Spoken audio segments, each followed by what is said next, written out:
Batuga bayi batuso batubengela ba foto tubenyi.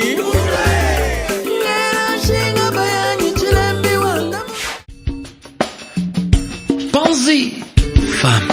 Ce n'est pas à toi d'avoir honte, c'est à ton bourreau d'avoir honte de ce qu'il t'a fait.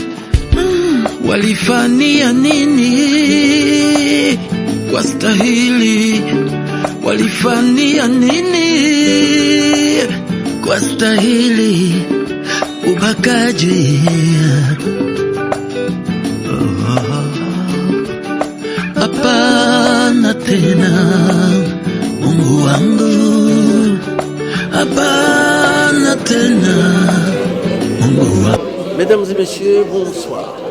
Amis du jour et de toujours, bonjour. Nous sommes ici sur l'avenue Christine, dans le 6e arrondissement de Paris, devant le cinéma Christine. Où va se passer ce soir la projection du film qui s'appelle Maman Colonel, réalisé par Dieudo Hamdi. Les Congolais sont là. Le Congo est en train de prendre du poil de la bête. On commence à en parler. Alors, après ce film, il y aura un débat sur la situation en RDC. Alors voilà, tout ce monde est venu pour cette soirée. Suivez. Dans le même cas de figure. Madame, bonjour. Les fleurs, c'est pour l'actrice? Ah non, on me les a offerts. On les a offerts.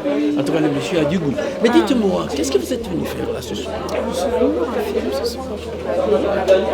Je suis venue voir un film ce soir. Et ce film vous dit quoi? Qu'est-ce que vous... Le film est inspirant, je pense. C'est un film qui va nous parler pour la jeune génération, l'ancienne génération, la nouvelle génération. Ça parle à tout le monde. L'ancienne, la nouvelle génération. Et la future génération également, parce que c'est nous qui allons donner du coup c'est nous qui allons donner l'histoire à la nouvelle génération. Bref, vous voulez écrire l'histoire du Congo vous-même et non plus que l'Occident l'écrive. Exactement, vous avez très bien résumé. C'est exactement ça. On essaye comme on peut, hein, franchement. Et je pense que c'est par les petits pas qu'on va commencer à faire des grands pas. Donc, rien que bien voir le film, en parler autour de nous, le partager, ce sera déjà un grand pas. Magnifique. Merci. Vous êtes vraiment combattante, pas combattante des autres, mais oui, pas les combattantes, mais il faut. De la résurrection du Congo. Exactement. C'était un peu dans le silence, hein, le Congo. Après, même, on essaie de faire du bruit, mais il les gardait aussi, sous silence, effectivement. Mais je pense que ce qui est bien, c'est que la nouvelle génération, du coup, les réseaux permettent que du coup, on puisse exporter du coup, ce qui se passe au pays, exporter les problèmes qu'il y a, les viols, les problèmes, du coup, les guerres et autres. Donc, je pense que c'est bien. La nouvelle génération est active. Ces fleurs vous vont très bien. Merci beaucoup. Qu'est-ce qui vous a intéressé dans cette publicité? Le film et la thématique derrière le Congo. C'est quoi la thématique qui vous a tellement emballé? De base, en fait, je voulais voir La vie est belle parce que c'est mes cousines qui me parlent tout le temps de ce film. Ah oui. Mais je n'étais pas disponible demain. Donc, mais ce soir, c'est pas La vie est belle. Oui, je sais, c'est pour ça. Donc là, c'est un peu la surprise. Je ne sais même pas exactement ce que l'on va voir. Vous êtes congolaise? Oui. Mon père est congolais, oui. Ah oui? Oui. Un bon père, ça. Oui. Mais dites-moi, est-ce que le Congo a été en silence, sous silence pendant longtemps? Est-ce que vous avez l'impression que ça ressuscite, on commence à en parler? Est-ce que vous militez pour ça et pourquoi précisément en ce qui concerne le Congo? Oui, j'ai l'impression que déjà dans les médias, ou en tout cas sur les réseaux sociaux, les langues se délient et on en parle plus quand même. Notamment, je trouve, la nouvelle génération, que ce soit même dans la musique, les rappeurs un peu émergents. Là, je pense à Kalash Criminel, je sais pas pourquoi, mais dans les exemples, oui, dans les musiciens ou les réseaux, on va dire, sociaux, les réseaux, on en parle un peu plus. Après, ça reste quand même caché sur les médias internationaux. Voilà, c'est ça, ou même à la télé. Oui. Mais je pense que de manière positive, malgré que ce soit un drame, on en parle quand même plus qu'avant. Martelez, cachez toujours, mais ça se saura. Oui. Grâce à vous, grâce à cette génération montante qui réfléchit autrement que la génération ancienne qui... non. Donc vous êtes éveillés, vous voulez que le Congo soit debout pour le bien de l'Afrique en particulier, le progrès de l'Afrique en particulier et du monde. Oui, tout à fait. Merci. Merci à vous. Vous appelez comment? Anne-Lucie. Hein? Anne-Lucie. Anne-Lucie. Anne-Lucie. Oui. Et le nom congolais, c'est comment? Tieti. Hein? Tieti. Tieti. Oui. C'est joli. Merci. Alors, qu'est-ce que vous faites? Là, on est dans le cadre d'un festival qui s'appelle les African Cinema Days, organisé par Cinewax, qui est l'association qui promeut les films africains et des diasporas. Et du coup, là, ce soir, on projette Maman Colonel de Judo Amadi, qui est du coup un film qui parle en gros d'une policière au Congo qui gère en fait les affaires de son quartier. Oh, ça ne doit pas être drôle, ça. Ça ne doit pas être facile. Alors, donc, le Congo a été pendant longtemps sous silence. Sous silence, bien organisé, ou je ne sais pas. Enfin, en tout cas, on n'en parlait pas beaucoup. Est-ce que vous avez un projet pour que ce Congo, on en parle actuellement? Pourquoi et comment? Disons que en fait, quand on projette des films dans le cadre des African Cinema Days, en fait, c'est pour mettre en avant un pays de manière générale. Et là, on a choisi aussi le Congo parce que le contexte se prêtait à la discussion.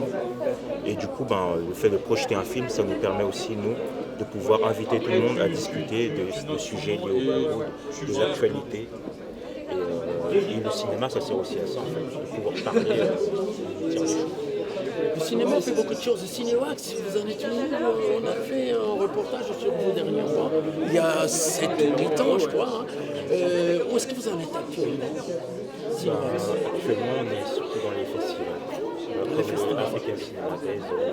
Et on se remet en route pour faire venir le public, pour voir des films, et aussi discuter de sujets d'actualité grâce à ces films. Pensez-vous réécrire l'histoire du Congo et de l'Afrique en Afrique, ou nous allons toujours compter sur l'histoire qui a été faite et on dit l'Afrique n'est pas entrée dans l'histoire? Mais quelle histoire? Est-ce que vous pouvez contribuer à cela? Est-ce que vous pensez que cette histoire peut être réécrite afin que le Congo soit une bénédiction? Le coffre-fort du monde, il l'est déjà, mais qu'il soit bénéfique pour l'Afrique en particulier et pour le monde. Disons que nous, on est juste médiateurs. En fait, on est là pour permettre le dialogue. Et du coup, on s'attelle à ce rôle-là. Donc nous, on met en avant une plateforme pour permettre la discussion à travers le cinéma. Et on s'attelle juste à ça en tant que membre de la diaspora aussi, parce qu'on est issu de la diaspora africaine. La diaspora est très importante en ce moment.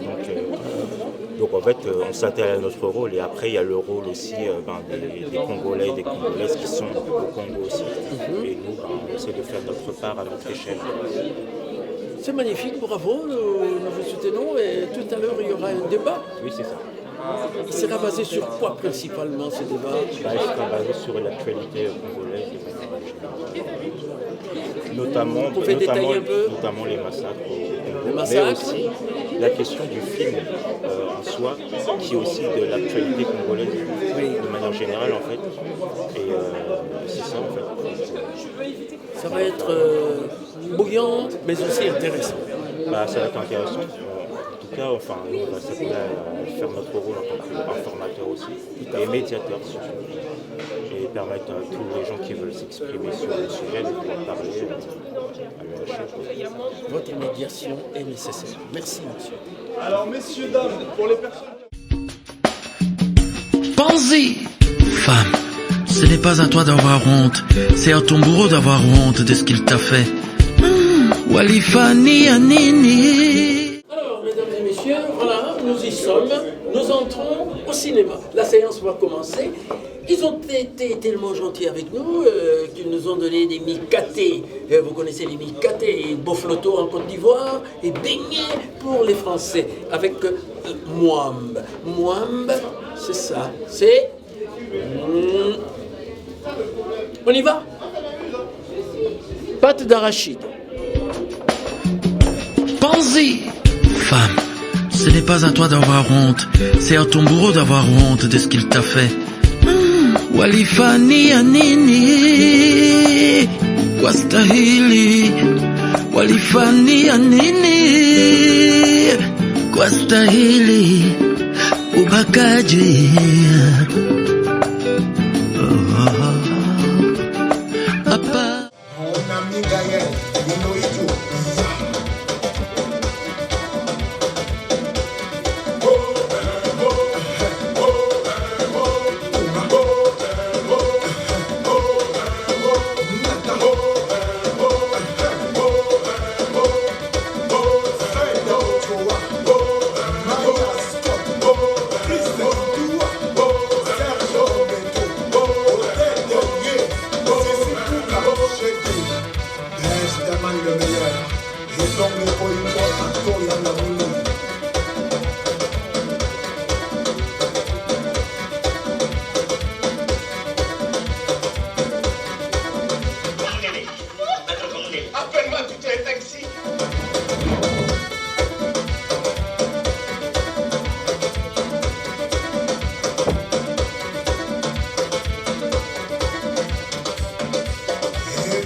pour ce débat, d'autant que ça m'honore beaucoup d'être invité par les femmes à l'occasion de leur journée, la journée internationale de la femme. Cela m'honore beaucoup. Et en deuxième lieu, je suis vraiment heureux qu'on me permette de parler de la situation en général au Congo. Je répondrai à toutes vos questions. Je suis journaliste, écrivain congolais, de l'Est du Congo, de Bukavu, où je suis né. J'ai grandi partout au Congo, au gré des mutations de mon père qui était fonctionnaire, qui était officier de police. Maman colonel, c'est ma cousine, on a vécu ensemble, donc je connais toute la situation du Kivu, le début des guerres, de l'AFDEL, depuis 1996 jusqu'à aujourd'hui. Et quand je suis entré en contact avec Edith, il était prévu de passer un autre film du même réalisateur, Dieudo Amadi, mais qui parlait, lui, de la guerre qu'il y a eu entre l'armée rwandaise et l'armée ougandaise à Kisangani. Ce qui fait que je vais... on va parler de toute la situation générale, mais je vais d'abord parler du viol. Le viol comme arme de guerre. Qu'est-ce que le viol comme arme de guerre? C'est une conception qui a été mise en place pour mater la population. Mater la population, ça veut dire, en période de guerre, on fait en sorte que le peuple agressé, soit psychologiquement préparé à accepter la défaite. Au sein de CAIP, nous disons que ce qui se passe en RDC, il ne faut pas qu'on ait froid aux yeux, c'est un génocide. C'est un génocide, c'est une volonté délibérée de nous exterminer. Et la particularité de notre génocide à nous, en RDC, c'est qu'il repose sur une volonté de piller nos ressources, une volonté sur des gains économiques. La RDC est riche, nous sommes tous au courant, et la RDC, par ses richesses, a toujours été au carrefour des grandes transformations, des grandes mutations de l'humanité. Ce qu'il faut savoir, c'est que personne n'a réellement les yeux focalisés sur le problème qui se passe en RDC. C'est-à-dire personne ne prête attention parce que personne ne s'intéresse aux Congolais, si ce n'est qu'à nous-mêmes en fait de s'intéresser.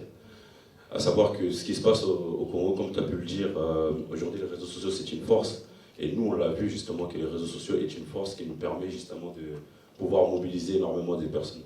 Je vais prendre un exemple. Avant de créer le collectif Lisanga Banamboka, suite au mouvement de ce qui s'était passé, on va dire, par rapport à la Palestine, j'avais fait une vidéo sur TikTok pour justement réveiller un peu les consciences, entre guillemets, on va dire, des Congolais principalement, parce que quand je voyais les Congolais, comment ils étaient mobilisés pour parler un peu de ce qui se passe en Palestine, ça, je ne vais pas dire que, bien sûr, on doit condamner toutes les injustices qui se passent dans le monde, mais ce qui m'avait touché, je me dis, chez nous-mêmes, ça fait plus de 20 ans, il se passe des choses, personne ne bouge. quand on n'a pas l'esprit éveillé et qu'on n'a pas de culture, on n'a pas d'information, en fait, on peut facilement nous manipuler. C'est facile de dire, allez lire, allez écouter des podcasts, c'est très facile, mais le faire, c'est encore plus difficile. Donc du coup, on a plusieurs ambitions déjà à travers nos réseaux dans les jours qui vont suivre. En fait, tous les jours, on va mettre des informations importantes liées au Congo. On commence à avoir une belle communauté sur les réseaux liés au collectif, et donc le but, c'est vraiment d'éveiller les